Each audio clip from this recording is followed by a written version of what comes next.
நம்ம இது வரைக்கும் 4 மிஷின் வாங்கியிருக்கோம். அதில் ஒன்று கிரியாலிட்டி K1 அண்ட் இன்னொன்று பேம்பு லேப் A1 அண்ட் இது வந்து பேம்பு லேப் H2D.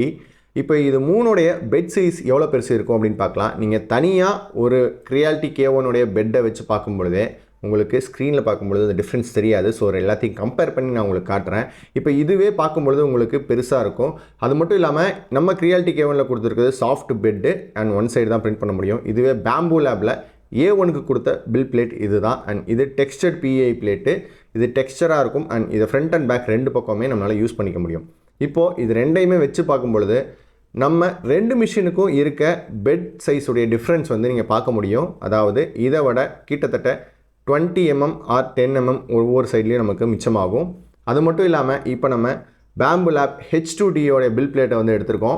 இது வந்து 2 கையில் பிடிச்சி எடுக்கிற அளவுக்கு ஒரு பெரிய பிளேட். நீங்கள் ஸ்க்ரீனில் பார்க்கும்பொழுது ரெண்டுமே ஒரே மாதிரி தான் தெரியும் நம்ம தனித்தனியாக காட்டும் பொழுது.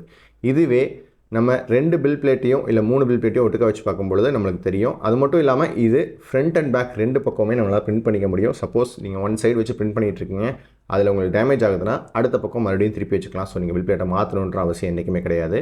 இப்போது நம்ம பேம்பு லேப் A1 உடைய பில் பிளேட்டே எவ்வளோ சின்னதாக இருக்குன்னு பாருங்கள். நம்ம கிரியாலிட்டியோட பேம்பு லேப் A1 வந்து பெருசாக இருந்துச்சு. இப்போ இதுக்குமே டிஸ்டன்ஸ் பார்த்திங்கன்னா எவ்வளோ பெரிய டிஃப்ரென்ஸ் இருக்குது அப்படின்றது. ஸோ நீங்கள் கேமராவில் பார்க்குறதன் மூலிமா கரெக்டான நம்ம பில் பிளேட்டோட சைஸை ஜட்ஜ் பண்ணிட முடியாது. அது சின்ன சைஸாக பெரிய சைஸானு உங்களால் சொல்ல முடியாது. இப்போ கிரியாலிட்டி K1 நம்ம கூட வச்சு பார்ப்போம்.